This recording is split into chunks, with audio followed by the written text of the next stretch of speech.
strange ruins of a temple in the mountains were shown, before a shadow was seen passing over them. Then suddenly, a clip from a black and white movie was shown where a bunch of people were crowded together with one pointing to the sky. "Look!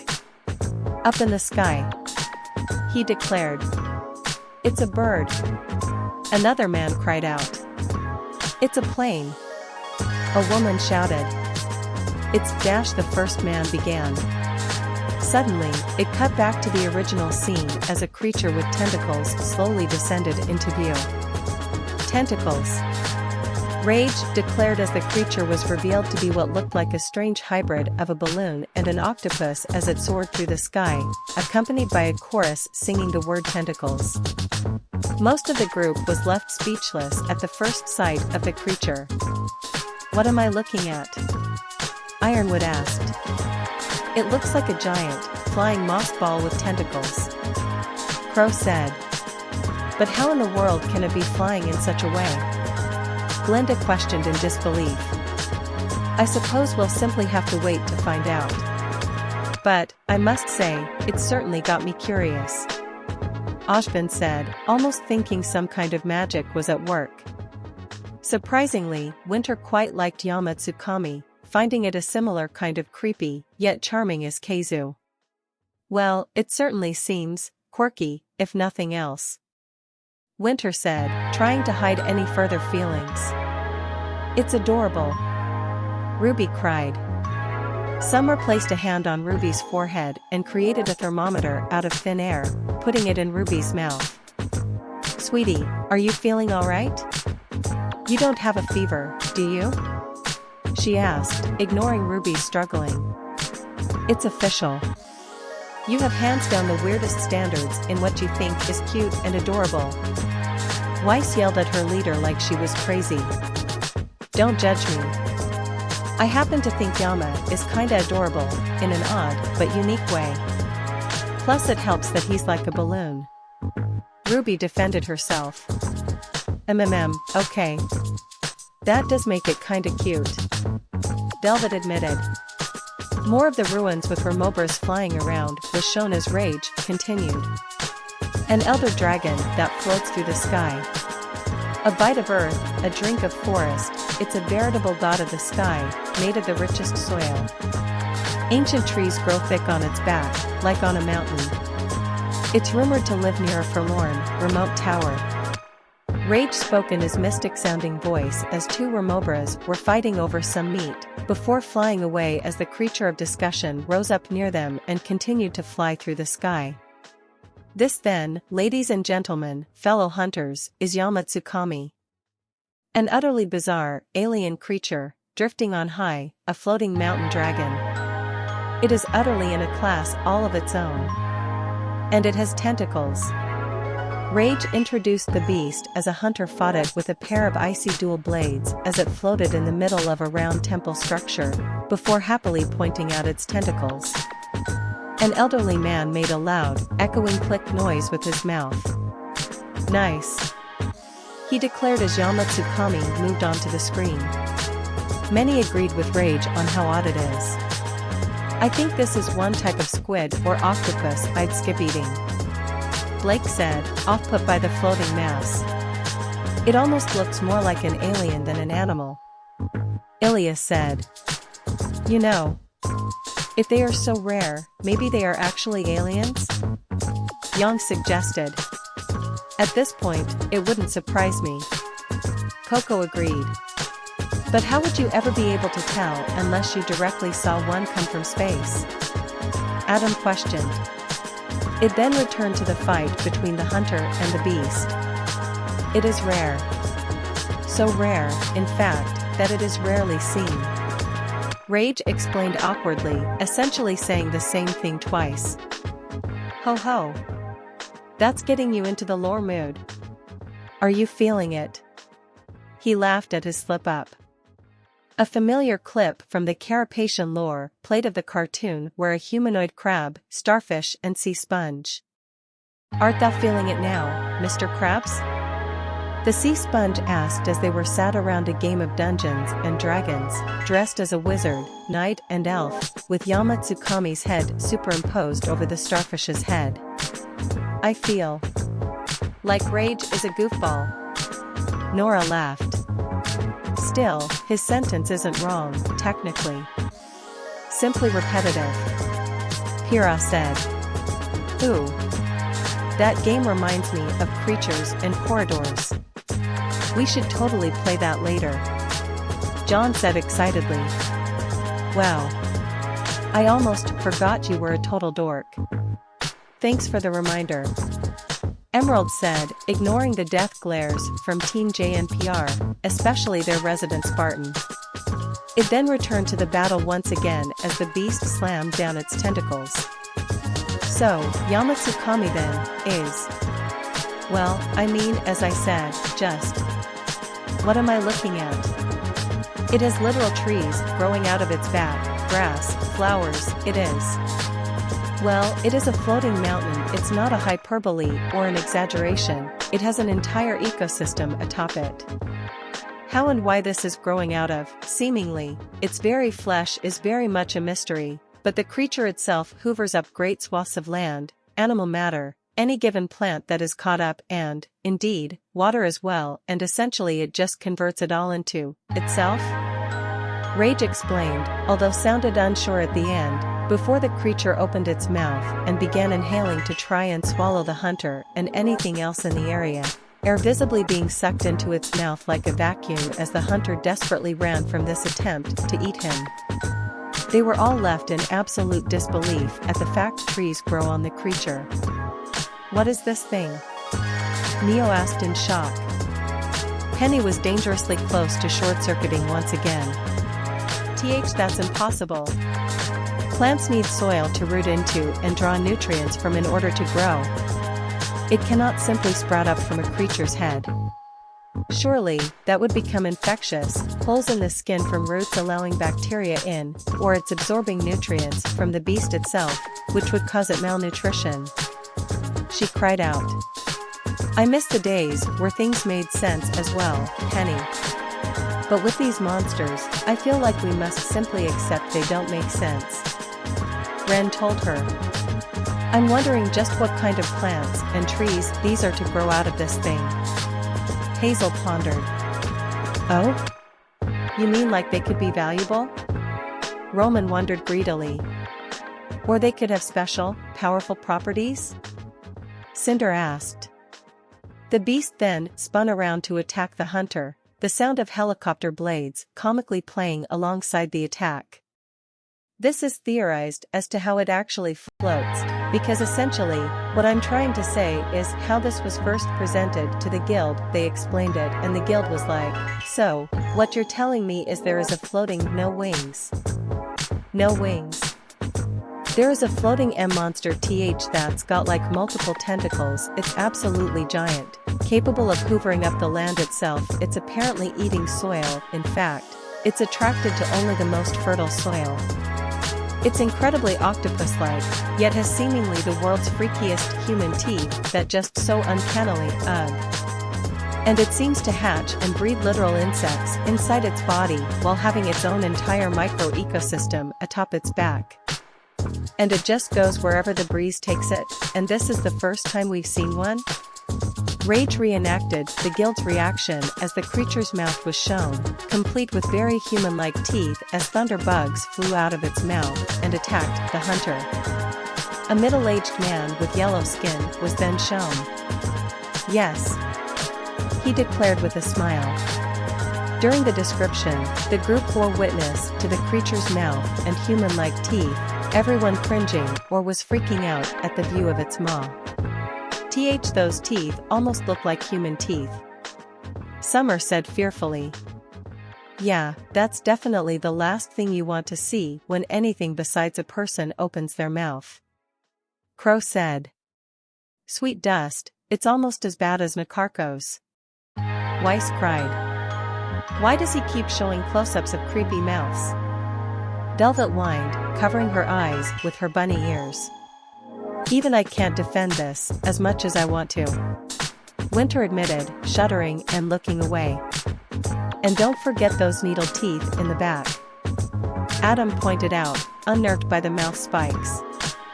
Well, if it eats incredibly large volumes of soil, teeth like our own would be ideal for crushing it down to make it easier to swallow. But, I will admit, that doesn't make it any less nightmare-inducing. Ashbin theorized. The fight continued as the creature slammed its long front tentacles down at the hunter. You can understand then why the response was, "What the fuck are you talking about?" Because this thing it has to be just the straight-up pure weirdest creature of any monster. I can't really think of anything that can challenge it, to be fair. It's a floating ball that's essentially entirely just a mouth and stomach with two, relatively for its size, small eyes that vacuum cleans the earth below it and gently wafts along and tentacles things. Rage explained awkwardly as the hunter managed to down the beast with tranq bombs, jumping down after it and continuing the attack. Ironwood couldn't help but nod at this. I hate to admit it, but if one of my soldiers told me about such a creature, I'd order him to an immediate, mandatory psyche eval. The general admitted. Yeah, I'd be cutting loose any guys running up on me, talking like that. I would have just assumed to go a hold of some bad stuff, if you know what I mean. Roman agreed. Truly, only seeing can be believing in this case. I'm seeing right now, and even I'm not believing. I would certainly make any student telling me this to see the nurse. Glenda added. The hunter seemed to be dealing a large amount of damage to the creature, based on how it flinched and cringed at his attacks. It seems to convert the matter that it does absorb and distribute it as helium-like gas, which is how it stay up. The tentacles can be used as somewhat as a propeller and rudder system, but other times it is overcome by, well, the wind and ends up really getting too close to human settlements and has led it to have a reputation of actually attacking, because it will hoover up anything underneath it, be that buildings and people, so. It's technically omnivorous, but more accurately, it's I don't give a fuck what I put in my mouthorus, which isn't a technical classification, but one that very much accurately describes this freaky floating foliage of a beast. Rage cried out at the sheer absurdity of the creature before him as the hunter downed it again and continued his assault. I guess that makes sense on how it can fly. Coco accepted the explanation. It's definitely not the most efficient method, but it clearly seems to work. Blake added, gesturing to the screen. Well, now we have a classification for how Nora eats. John said teasingly. Hey. You're lucky you're our leader, John, or you'd be on the receiving end of my hammer. Nora declared. Besides, that's how you should handle food. If it's edible, wolf it down. The adopted daughter of Thor added. The hunter was back up on top of the round structure, avoiding Yama Tsukami's tentacles and trying to strike the beast just out of reach. So obviously, when he gets too close to human civilization, someone has to be sent to do something about him. The tower in question that he hangs out at is one of the few places that he comes to rest and actually get a little energy back, which is why you have the opportunity to fight him as you climb to the top and stake your challenge. And he does have a few little neat moves where he will essentially get his Beyblade on. Rage explained as the beast was seen rotating with its tentacles held out, becoming a spinning top of death. Rotating around where you have to duck and weave. But his mouth really is just. It unnerves me. It unsettles me. The host complained as a slow-motion clip with chilling music gave a close-up of the horrific maw with human-like teeth in the front and countless rows of needle-like teeth towards the back as a hunter with a lance stabbed at the mouth. A clip then showed a group of people looking on in horror and disgust. Well, that was weird. One man declared. I think if it didn't unnerve him, that would definitively push him into the realm of insane. Ren stated, to which everyone agreed. The clip got a laugh out of everyone. Understatement of the year, buddy. Yang said. RWBY couldn't help but laugh at the creature's spinning attack. Its spin attack is so cute. And the helicopter noise was hilarious. She giggled. Not the most efficient way to attack, but it's certainly unique. And against anything larger than a human, I'd imagine that would be quite hard to dodge. Pyrrha analyzed. As the beast continued to roar and the hunter poked at it with his lance, a swarm of glowing blue insects flew out of the creature's massive maw, preparing to attack the hunter. And he has a symbiotic relationship with the great thunderbugs, the electric ball of buzz that can both shock and paralyze. They breed incessantly in his mouth cavity, and then will fight to defend him in return for having such favorable, nesting opportunities. And these thunderbugs that he produces explode on contact. Because of course they do. Rage explained as the angry bugs indeed flew at the hunter, attempting to shock him, only to explode when that failed. Once again, the group was left in disbelief, their minds on the verge of shutting down and/or short-circuiting. How? That should be completely impossible. Yama Tsukami should have to swallow whatever it eats for it to get to the stomach, so the thunderbugs likely would get pushed down along with whatever it ate. Even if they didn't, they wouldn't be getting the amount of food they would need to survive. And even then, surely, they would die from both oxygen deprivation, since they'd only get oxygen every time Yama Tsukami needed to breathe, or C02 poisoning. A creature that big must produce an absolutely devastating amount of C02 with each breath. Penny cried out. It's possible little bits of things that could be edible to them get stuck on those spiked teeth way in the back. So there's that, I guess. But you've got a point about the rest. Ilya said. I think if this gets too much crazier, it's gonna break Penny. Neo said in concern. The dual blades hunter was shown again as he fought the beast. It is even possible to get on his head in some instances and harvest some rare dragon moss and dragonwood, with dragonwood being quite a parasitic indeed, in nature, so. Whether or not it is entirely up to Yama Tsukami that this, green pasture is planted firmly on his scalp is up for debate. But what isn't is how high up the food chain he is, given that he eats just everything. It makes a Deviljo blush. And he's just not really challengeable, you have to get up to him in the first place, but he is massive. His bulk is potent. He's not the most offensively inclined, but he doesn't really need to be, it's just not worth the effort for nearly every creature to actually attempt to take this down. He is mysterious, and fits into no known category, so of course, he got slapped with Elder Dragon. And it is just, look at it. It's hard to even properly lore something like this, because so little is known about it. Rage admitted as the hunter downed the beast with tranq bombs again. Wonderful. Another glutton that can eat things on a massive scale. Hazel grumbled. Well, at least he just said it can, not that it does. Maybe it only needs one big meal at a time. Emerald said hopefully. Wishful thinking, kid, but I highly doubt it. Crow said. I just hope that dragonwood stuff doesn't hurt Yama that bad. Velvet said worriedly, earning nods from Pyrrha and RWBY. The hunter was getting his free hits in once again. Now, it can use the gas it produces as a defensive shield, not quite Kushala-like, but enough to throw off more accurate attempts at taking him down, and then the tentacles themselves are quite lightweight, but they're also very sticky, which implies that he uses them for plunging into the ground and ripping out, or at least loosening huge amounts of soil and undergrowth for him to then dash. Rage began, before making a slurping noise. Ah, I love me some soil in the mornin', he declared as if he were the flying cephalopod. Though, the end of the tentacles is sporting some quite vicious claws that can be used in a whip-like motion to scythe through rock, tree, and indeed, flesh alike if he's really feeling particularly threatened. It can also anchor itself to the ground, or really anything around it with these in order to prevent it from being dislodged from too strong a breeze or, well, perhaps a would-be challenger.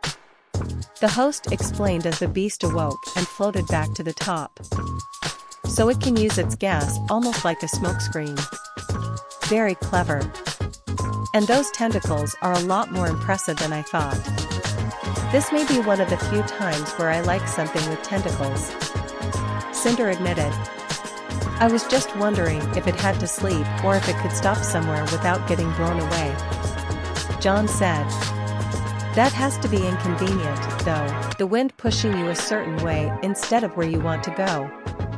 Blake noted. Comes with the lifestyle, I suppose. Hazel told them.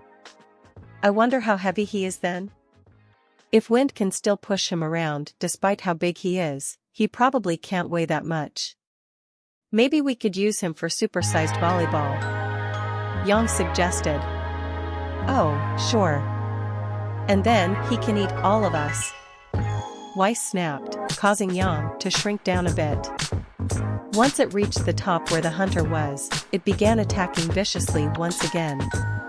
They are very multi-purposed, they're like a Swiss Army knife of tentacles, which is something I now need to add to my bucket list of things to acquire, but the point remains, he has a pretty good command of them, but he's not really aggressive, in fact, not at all, he just does. Any damage he causes is incidental, due to his wanton suction, but he just floats and is. That is how it be for Yama Tsukami. And are we really gonna hold accidentally swallowing an entire village against him? There's a lot of people in the world, there's not many Yama Tsukami. You gotta have some perspective here, what's a little bloodshed? Rage asked as the hunter was the one knocked down for once instead of the cephalopod. Many frowned at the joke Rage made. What's a little bloodshed? Really? Coco asked. That's in rather poor tastes. Ashvin agreed. However, the fans of darker humor, Blake, Crow, Cinder, Emerald, Neo, Roman, Yang and Nora, all got a good chuckle. Oh, come on, Oz. It's just a little joke. No need to get more gray hairs over it. Crow told him. Sometimes a little dark humor makes things more interesting. Cinder agreed.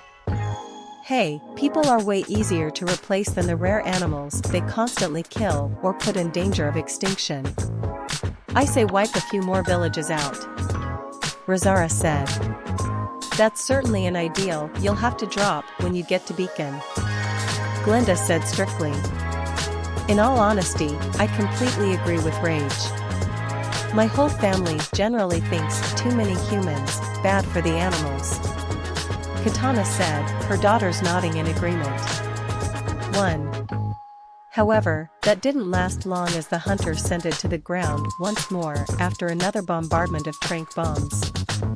In fact, it's the blood that's supposedly the leading theory, provides the main source of nutrients which grows his, well, mountain back and fills it with life, so. It's essentially a blood forest that he's carrying around with him, which is a really nice image, isn't it? Just oh, yay. Though a lot of hunters do find themselves gathering up there and getting some rare flora that they otherwise would struggle to find, especially the aforementioned dragon moss and or wood. But it's like he acts as his own insulated bubble ecosystem. It's like nature decided to take one of the elephants of the turtle and make it a monster, but also leave the entire earth on its back, just in case you felt like visiting.